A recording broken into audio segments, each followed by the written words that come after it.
정말 승리할 것 같습니다. 네, 우리 옆에 분들과 한번 인사하실까요? 승리하십시오. 인사하시겠습니다. 네, 네. 멱살잡고 싸우시라는 뜻은 아니고, 네. 날마다 승리하며 전진하시는 여러분들 되실 수 있기를 주님의 이름으로 축복합니다.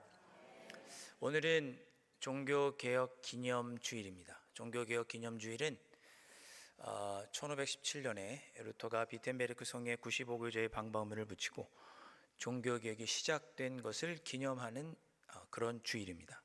한국교회만 지키는 것이 아니고 세계 모든 교회가 10월 이 종교개혁 기념주일을 지키고 있습니다. 우리가 종교개혁하면 그래서 이 루터와 이때 16세기를 생각하는데, 사실은 이미 성경에는 수많은 종교개혁들이 있었습니다. 열왕기상 15장에 보면 남유다의 아사왕이 종교개혁을 일으킵니다. 그가 온갖 우상들을 제거하고 성전에 있던 남창을 쫓아내고, 심지어 아세라 우상을 섬기던 자신의 어머니 태후를 폐합니다. 아주 단호하게 종교개혁을 하는 거죠. 그리고 그의 아들 여호사밧도 종교개혁을 일으켰고, 계속 보면 요아스 왕, 아마샤 왕, 우시야 왕, 그의 아들 요담 모두 종교개혁을 일으켰습니다. 그들의 종교개혁의 목표는 한결같았습니다. 하나님만 섬기자, 우상이 아닌 하나님만 의지하자. 이것이 종교개혁의 핵심이었습니다. 심지어 히스기야 왕 때도 종교개혁이 있었습니다. 열왕기 18장 말씀을 보면 주상과 아세라상을 제거하고, 아마 그때 히스기야 왕 때까지도 모세가 광야에서 만들었던 놋뱀이 계속 그때까지 이어졌던 것 같습니다. 그 놋뱀도 사람들이 마치 신처럼 추앙하니 그 노새가 만들었던 놋뱀도 제거합니다. 그리고 이어지는 요시야 왕 때도 그 어떤 왕보다 강하게 종교개혁을 일으켰습니다. 요시야 왕이 성전을 수리하던 중에 율법책을 발견했습니다. 두루마리를 발견했어요. 봤더니 신명기 말씀입니다. 요시야 왕이 그 신명기 말씀을 읽고 하나님께 회개했어요.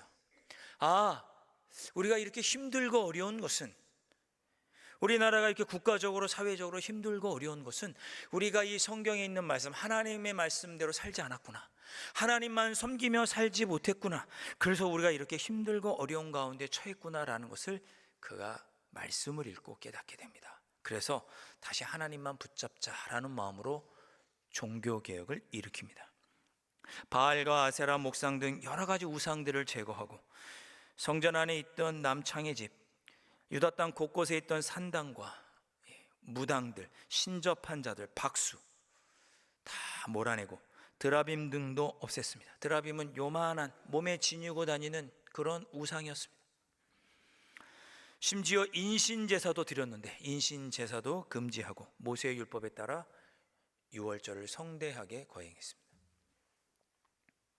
이런 성경에 나오는 종교개혁의 특징은 뭐냐? 우리가 하나님만 섬기자, 하나님만 의지하자, 오직 하나님이 그 종교개혁의 목표였습니다. 우리가 하나님만 섬기고 하나님만 의지하고 하나님만 바라보며 살아가는 민족이 되자. 그럴 때 우리가 하나님의 은혜를 입는다. 그 신앙을 회복하려는 것이 성경의 종교개혁이었고, 신앙의 근본을 찾는 일이 종교개혁이었습니다. 거창한 것이 아니라 신앙의 그 중심, 가장 근본을 우리가 회복하자. 그것이 종교개혁이었습니다. 16세기 루터의 종교개혁, 루터뿐만 아니라 칼빈 등 여러 종교개혁자들의 종교개혁도 같은 방향이었습니다. 우리가 신앙의 본질을 찾자. 종교개혁 당시를, 오늘 종교개혁 주례니까 잠깐 설명을 드리겠습니다. 루터 당시에 로마의 가톨릭이 엄청나게 타락해 있었습니다. 교회는 물질을 탐하고 권력과 명예에 집착하고 엄청나게 타락해 있었습니다. 교회뿐만 아니라 종교 지도자들도 엄청나게 타락해 있었고, 그런 와중에 우리가 신앙을 새롭게 해야 되지 않겠느냐라고 하는 움직임이 꿈틀거리기 시작할 때였습니다. 그 물꼬를 튼 것이 루터가 95교조의 방방문을 비텐베르크 성에 붙이면서입니다. 이 95교조의 반과문, 95교조의 질문은 루터가 로마 교회에 하는 질문 95개였습니다. 그 95개의 질문의 핵심은 뭐냐? 왜 교회가 면죄부를 판매하느냐? 왜 교회가 면죄부를 판매하느냐? 면죄부는 잘못되었다라는 것을 조목조목 지적한 것이 95기조의 방방문입니다. 여러분, 면죄부라는 말 들어보셨죠? 지금은 면벌부 이렇게 부릅니다. 면죄부. 쉽게 말하면 죄를 면한다라고 하는 것이죠. 역사상 가장 많은 면죄부가 발행이 된 때가 언제냐면 바로 루터 때였습니다. 이 면죄부는 어떤 것이냐? 우리 가톨릭에 보면 고해성사라는 것이 있습니다. 7가지 중요한 성사 중에 고해성사가 있죠. 고해성사는 뭐냐? 사제에게 가서 자신의 죄를, 내가 이런 죄를 지었습니다 라고 말하면 사제가, 신부가 그 사람이 받아야 할 벌을 줍니다. 벌을 주는 거예요. 내가 하나님 앞에 죄를 하나님, 제가 이런 잘못을 저질렀습니다, 용서해 주십시오라고 기도하면 죄는 하나님께서 용서해 주시지만 그 죄에 합한 벌을 받아야 되는 거예요. 그 벌을 누가 주느냐? 사제가 줬습니다. 예를 들면 제가 지나가다가 누가 기분 나쁘다고 툭 쳤습니다. 그리고 내가 잘못했네, 왜 폭력을 행했을까 싶어서 사제에게 가서 내 죄를 고하면 하나님은 저의 기도를 들으시고 저의 죄를 용서해 주시지만 사람을 때렸던 그에 합당한 벌은 받아야 되는데 그 벌은 누가 주느냐? 사제가 줬습니다. 사제가. 그 받을 벌을 면죄해 주는 권이 면죄부입니다. 면죄부예요. 자, 여러분, 이렇게 죄를 하나님께 고하고 용서받은 후에 따로 벌을 받는다는 거 성경에 있을까요? 없을까요? 없습니다. 없어요. 사람들이 과거로부터 죄 지은 사람을 좀 관대하게 대하자라는 의미에서 만들어진 인간적인 관례가 사제가 벌을 주는 일이었습니다. 그 벌을 면죄해 주는 것이 면죄부였어요. 어떻게 보면 참 그럴싸하고 좋아 보입니다. 그러나 그 면죄부를 판매한 그 돈은 누가 가져가느냐? 교황이 가져갑니다. 자기 사익에 쓰게 되는 거죠. 그리고 로마 베드로 성당 같은 것이 있는데 건축비로 사용을 했습니다. 루터 당시에 어떤 일이 있었냐면, 아까 가장 많은 면죄부 판매가 있었다고 말씀드렸죠. 교황이 전 유럽에 다 팔 수 없으니까 지역마다 주교에게 면죄부를 팔 수 있는 권리를 팔았습니다. 우리나라 돈으로 한 사람에 14억을 받고 한 사람당 그 지역의 면죄부를 팔 수 있도록 주교에게 14억을 받고 그 권리를 팔았습니다. 그 주교는 면죄부를 팔고 그 수익금의 절반은 자기가 갖고 절반은 교황에게 보냈습니다. 교황은 그 돈을 자기 사익으로 사용했습니다. 당시에 이 면죄부를 팔기 위한 광고 카피가 있었죠. 금고의 동전이 땡그랑 떨어지는 소리와 함께 연옥에 있는 영혼이 천국으로 올라간다. 광고 카피였습니다. 어떻게 하면 면죄부를 많이 팔 수 있을까? 면죄부를 너희들이 사고 그 산 돈이 금고에 땡그랑 하고 떨어질 때 저 연옥에 있던 영혼이 천국으로 올라간다. 그렇게 광고하면서 면죄부 판매를 장려했습니다. 그런 이 면죄부가 변질되기 시작하였고, 이제는 내가 죄를 지어도 용서받을 수 있게 되는 증서로 면죄부가 변하게 되었습니다. 죄를 용서해 주시는 분은 하나님인데, 그리고 죄를 진 것에 대해서 내가 벌을 받아야 되는 것을 면죄해 주는 것이 면죄부인데, 어느 순간 그 면죄부가 이제는 내가 죄를 지어도 이 면죄부만 있으면 용서받을 수 있다라고 하는 합법적인 죄 용서의 도구가 되어버린 것입니다. 죄를 짓도록 오히려 허용하는 증서가 되어버렸습니다. 루터의 95기조 반박문은 이런 것을 지적하는 것이었습니다. 이 면죄부가 오히려 죄를 장려한다. 사람들이 죄를 짓게 하고 면죄부만 있으면 구원받으니까, 죄 용서받으니까 이 면죄부가 오히려 죄를 장려하고 무엇보다 예수 그리스도의 십자가를 무효화시킨다, 이렇게 지적했습니다. 우리가 죄 용서받는 것은 예수 그리스도의 보혈로 말미암음이죠. 예수 그리스도를 그 보혈로 말미암음 때문에 우리가 죄 용서를 받습니다. 우리를 위해 십자가에 죽으신 예수 그리스도의 그 보혈의 공로로, 그 대속의 보혈의 공로로 그것을 우리가 믿음으로 말미암아 아무런 공로 없이 구원받는 것입니다. 그래서 우리는 이것을 은혜라고 부르고 이것이 성경의 정신입니다. 이것이 우리 기독교 신앙의 근본이고 본질이었던 거죠. 그런데 면죄부는 이런 신앙의 근간, 가장 기초를 흔들었습니다. 더 이상 은혜는 필요 없어요. 왜? 돈이면 됩니다. 돈으로 면죄부 사시면 돼요. 한 100장, 지금 돈 많으신 분 한 100장 사셨다가 죄 지을 때마다 교회 갖다 주시면 되는 거죠. 은혜가 필요 없습니다. 어쩌보면 이제 하나님도 필요 없습니다. 돈이면 됩니다. 돈이면 하나님도 나의 죄를 용서하셔야만 하고, 나는 내 마음대로 살다가 면죄부로 용서받으면 됩니다. 면죄부를 사는 행위, 파는 행위는 사자에게 죄를 고백하고 죄사함을 받는 행위를 통해서 죄 용서를 받는 것이 마치 나의 힘과 노력으로 얻어지는 것 같이 오해하게 만들었습니다. 이제는 나의 힘으로, 나의 능력으로, 나의 돈으로, 지식과 경험으로 내가 구원 얻을 수 있다고 하는 착각에 빠지게 하는 것이 면죄부입니다. 이 시대와 비슷하지 않나요? 구원을 나의 힘으로 얻는다. 죄 용서를 나의 힘으로 얻어낸다. 면죄부만 있으면 된다. 그렇게 생각하는 순간 은혜는 사라지고, 감사도 사라지고, 하나님도 사라지고, 십자가도 사라지는 것입니다. 그런 타락이, 그런 잘못된 신앙에 병들어가는 모습이 루터 때의 가톨릭에 있었습니다. 내 마음대로 살고 나의 힘으로 살고 하나님 필요 없이 살도록 허락하는 것이 면죄부였던 것입니다. 그러므로 루터는 우리가 이렇게 하나님 없이 사는 신앙이 아니라 오직 예수 그리스도로 우리가 값없이 그 공로로 우리가 구원받았으니 그 은혜를 의지하며 하나님을 의지하며 살아야 된다고 하는 우리의 신앙의 근본의 회복을 주장했던 것이 종교개혁인 것입니다. 그것이 성경의 정신이다. 오늘 우리가 읽었던 말씀에도 그것을 말씀하고 있는 것이죠. 우리는 하나님 없이는 살 수 없습니다. 우리는 하나님 없이 살 수 없고 하나님의 은혜가 아니면 살 수 없다고 고백합니다. 그런데 어느 순간 우리의 마음속에도 하나님을 먼저 우선하기보다 하나님이 아닌 다른 것들을 의지할 때 우리의 신앙도 변질되어 버리고 면죄부의 신앙이 되는 거죠.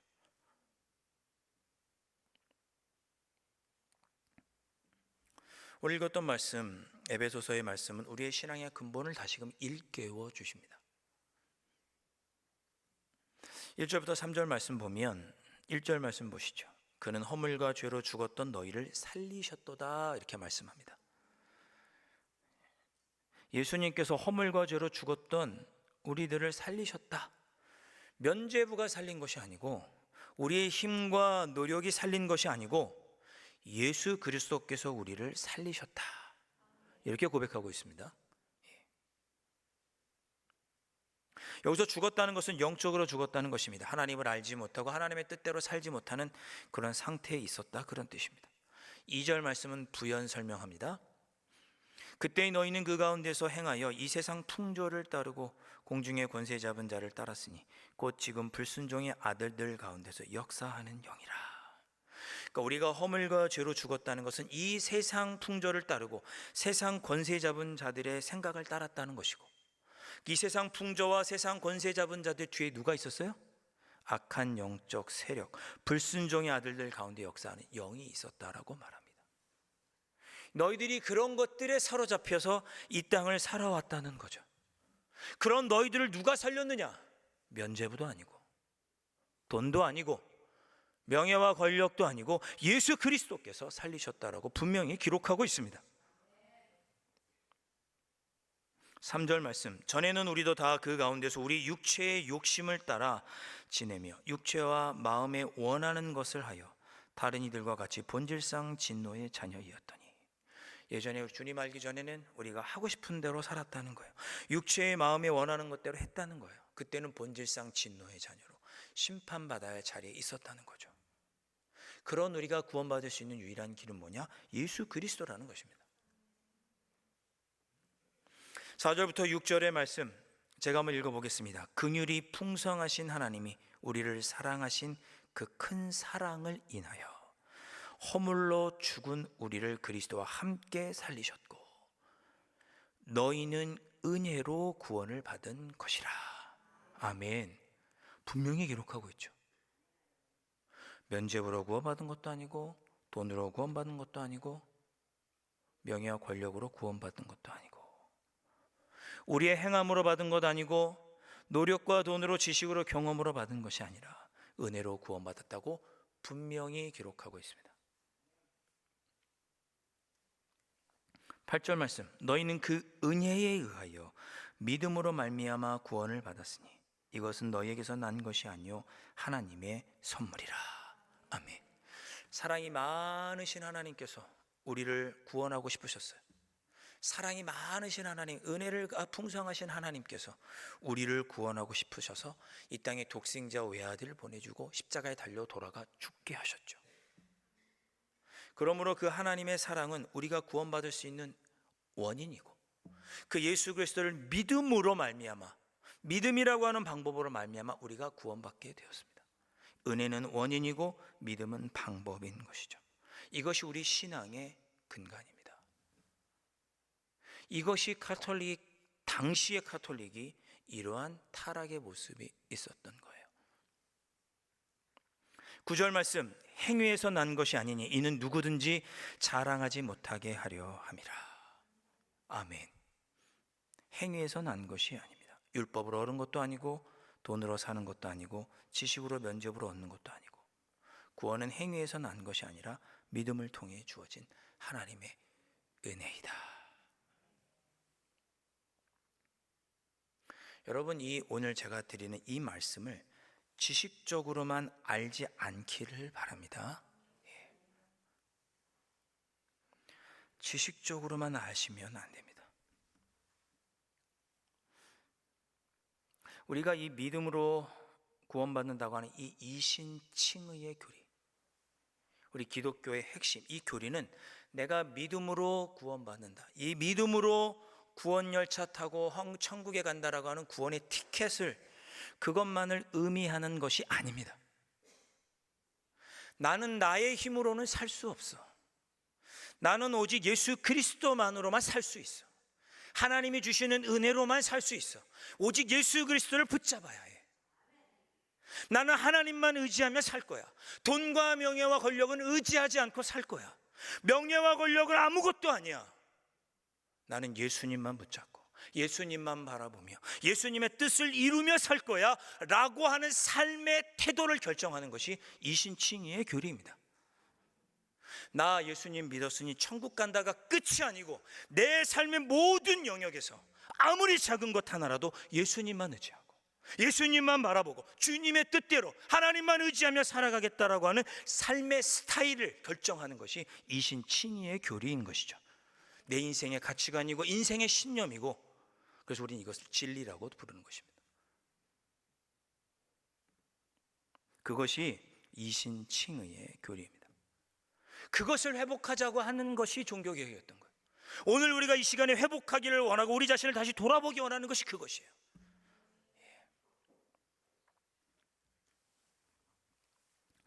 예전에 하이델베르크 요리문답을 성경 공부를 했던 적이 있습니다. 성경 공부 시간에 하이델베르크 요리문답을 한 10주간 공부했던 적이 있습니다.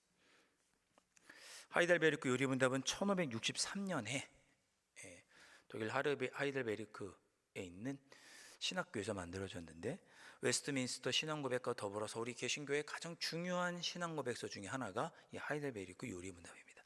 여러분 기회가 되시면 꼭 읽어보시면 좋겠습니다. 제가 하이델베르크 요리문답의 성경 공부를 진행한 이유가 있었습니다. 제가 이 하이델베르크 요리문답을 펴서 첫 번째 질문을 읽었는데 너무 은혜가 되는 거야. 첫 번째 질문이 너무 은혜가 되는 거예요. 하이델베르크 요리문답 총 129개의 질문과 답이 있는데 첫 번째 질문이 이것입니다. 첫 번째 질문, 살아서나 죽어서나 당신의 유일한 위로는 무엇입니까? 살아서나 죽어서나 여러분들의 유일한 위로는 무엇입니까? 돈입니까? 명예입니까? 권력입니까? 가족입니까? 건강입니까? 이 질문을 듣는데 막 가슴이 벌렁벌렁한 거예요. 이 질문의 답은 다음과 같습니다.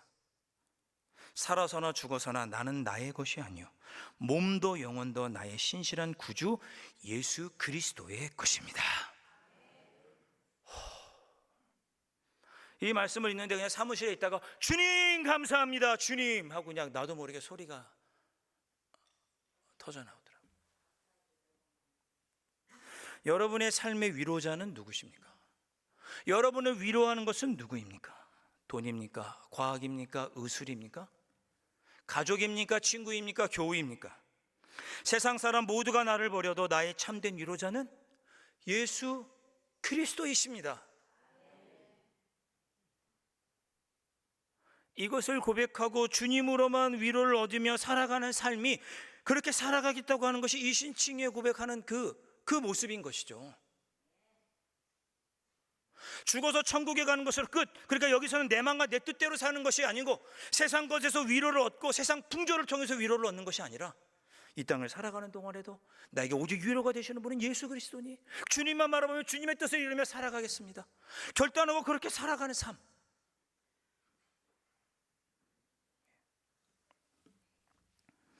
그렇게 살기를 결단하는 것이 종교개혁의 온전한 정신인 것이죠. 여러분, 우리의 힘으로 되는 것도 있고 되지 않는 것도 있습니다. 뜻하지 않게 계획이 틀어지기도 하고 건강이 나빠지기도 하고 좋은 일도 있지만 슬픈 일도 있습니다. 이런 나에게 힘을 주고 위로하시는 것은 다른 것이 아닙니다. 여기서 우리가 다른 것을 대답해버리면 우리는 그리스도인이 아닌 거죠. 여러분의 삶에 진정한 위로를 주시는 분이 누구십니까? 가정의 문제로 지치고 상하고, 생업의 문제로 지치고 상하고, 뜻하지 않은 일로 지치고 상할 때 여러분에게 진정한 위로가 되시는 분이 누구십니까? 그 위로가 되시는 분을 붙잡고 살아야 되지 않겠습니까? 예수 그리스도이십니다.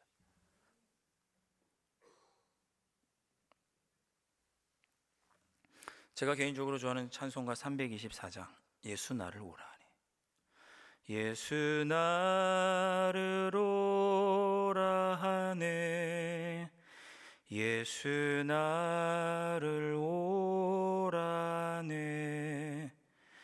어디든지 주를 따라 주와 같이 가려네. 제가 이 찬양을 아무 때나 자주 부릅니다. 이 찬양을 부를 때마다, 이 찬송가를 부를 때마다, 그렇지, 주님은 나를 주님께로 부르고 계시지. 제가 가야 할 곳은 어디입니까? 저에게 위로가 되고 힘이 되는 곳은 어디입니까? 사람입니까? 돈입니까? 아니요, 예수님. 그 예수님은 오늘도 나에게 위로를 줄 테니 나에게 오라고, 나를 의지하라고, 나를 붙잡으라고, 나만 의지하라고, 나를 사랑하라고 부르고 계십니다. 우리가 도약해야 할 곳은 어디입니까? 예수 그리스도. 제가 수련회를 가끔 하다 보면 이런 질문을 청년들에게 하고 그 대답은 무조건 예수 그리스도로 대답하라고 한 적이 있습니다. 내 삶의 문제를 해결하시는 분은 누구십니까? 예수 그리스도십니다. 여러분도 한번 대답해 보시겠습니까? 나의 위로자는 누구십니까? 나를 승리하게 하시는 분은 누구십니까? 나의 힘과 능력이 되시는 분은 누구십니까? 내 인생의 열쇠는 누구십니까? 나의 참된 위로자는 누구십니까? 여기서만 고백하시네요. 네. 여러분도 같은 마음으로 고백하신 줄로 믿습니다. 여러분의 삶에 여러분이 유일하게 의지하고 위로를 받고 여러분의 삶을 이끌어 가실 분은 우리 예수 그리스도 뿐입니다. 그 예수 그리스도, 그 아름다운 이름을 붙잡으시고 주님이 주시는 위로와 은혜 가운데 날마다 승리하며 전진하시는 여러분들 되실 수 있기를 주님의 이름으로 간절히 축원드립니다. 기도하겠습니다. 주님, 오늘 이 종교개혁 기념주